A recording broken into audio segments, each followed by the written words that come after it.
सद्गुरु श्री ब्रह्मचैतन्य महाराज गोंदवलेकर यांचं प्रवचन 30 मार्च।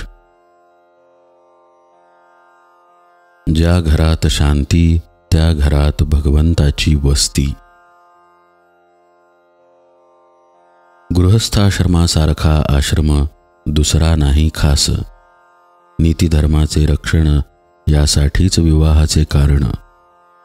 ज्या घरात राहते शांती त्या घरात भगवंताची वस्ती। कृतीवर मनुष्याची परीक्षा जैसी वासावर पदार्थाची परीक्षा। कोणाचा न करावा घात ऐसे वागावे जगात। आपले आपण करून घ्यावे हित त्यालाच म्हणतात संभावित। न कधी व्हावे आपण निराश व्यवहार हात देईल खास। व्यवहारातील करावा प्रयत्न प्रपंचात न पडू द्यावे न्यून। रोगाची भीती न ठेवावी चित्ती।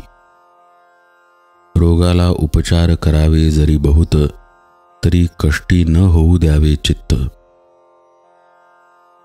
आप्त इष्ट सखे सज्जन यांचे राखावे समाधान परी न व्हावे त्यांचे अधीन। सर्वांशी राहावे प्रेमाने चित्त दुश्चित्त न व्हावे कशाने। आपलेपणा ठेवला जेथे प्रेम लागत असे तेथे। ज्या घरात स्वार्थाचे मान बळावले तेथे समाधानाचे मान कमी झाले। मन राखता आले तरच प्रत्येकाला सुख लागले। सुखाने नांदावे नवरा बायकोंनी राम आणावा ध्यानी। दोघांनी राहावे प्रेमाने सदा वागावे आनंदाने। एकमेकांनी दुसऱ्यास दुःख होईल असे न करावे काळजी वाटेल असे न वागावे। घरातील माणूस मार्गाने चुकले त्यास प्रायश्चित्त हवे खरे पण ते नसावे जन्माचे तेवढ्यापुरते असावे साचे। एखाद्याचे हातून करू नये असे कर्म झाले तरी त्याला सुधारण्याच्या मार्गाने सर्वांनी वागावे। आचरण शुद्ध असावे एक पत्नीव्रत सांभाळावे। प्राण गेला तरी परद्वार करू नये। कोणतेही व्यसन करू नये नीच संगत धरू नये भलते काम करू नये। गृहच्छिद्र कोणा सांगू नये आपला बोज आपण घालवू नये।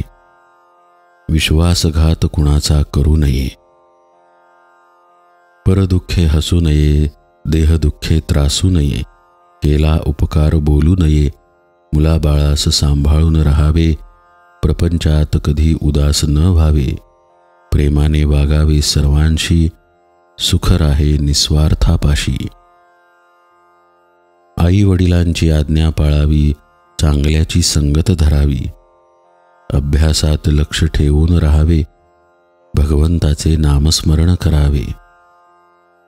नामापरते न माना दुजे साधन जैसे पतिव्रतेस पती प्रमाण। नामापरते न मानावे सत्य ज्याने राम होईल अंकित। हेच साधू संतांचे बोल कोणीही न मानावे फोल। कोणतेही काम करीत असता राखावी मनाची शांती।